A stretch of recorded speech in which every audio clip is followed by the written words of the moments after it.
दिनांक 21 डिसेंबर 2016च्या काहेदिया परदेशच्या भागामध्ये गौरी शिवच्या वडिलांची माफी मागते, कारण तिने शिवचं नाव घेतलेलं असतं। तसंच यापुढे शिवला त्याच्या नावाने हाक मारणार नसल्याचंही ती पुढे बोलते। शिवचे वडील आपल्या बायकोला सांगतात की गौरी या घरी नवीन असल्यानं तिला इथले रीतिरिवाज आणि परंपरा माहीत नाहीयेत, त्यामुळे तू तिला सर्व गोष्टींचा परिचय करून दे। तेव्हा शिवची आई मनात ठरवून टाकते की गौरीला मी आजन्माची अद्दल घडवणार आहे।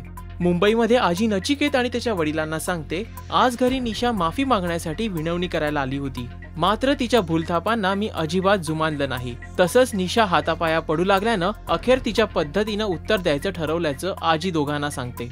निशाकडून भांडी घासून घेतल्याचं ज्यावेळी नचिकेत आणि त्याच्या वडिलांना कळतं, त्यावेळी त्यांना हे अजिबात पटत नाही। त्यामुळे नचिकेत नाराज होऊन तिथून काढता पाय घेतो।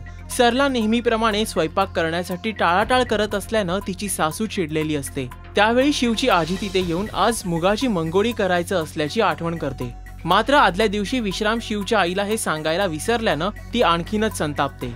पण शिवच्या आजीनं हे सांगितल्यामुळे अखेर शिवची आई नाईलाजाने मान्य करते, पण ती गौरीला सांगते की तुला यामध्ये माझी मदत करावी लागेल। गौरी मुगाची मंगोळी बनवून देईन हे मान्य करते। काहेदिया परदेश कार्यक्रमात शिव आणि गौरी यांच्या आयुष्यात पुन्हा शिवची आई विघ्न आणण्यासाठी कोणती चाल रचणार हे इथून पुढे पाहायला मिळणार आहे। काहेदिया परदेश या कार्यक्रमाविषयीचे अपडेट्स जाणून घेण्यासाठी पहा राजश्री मराठी। हाय, मी मानसी नाईक। Subscribe to Rajshri Marathi.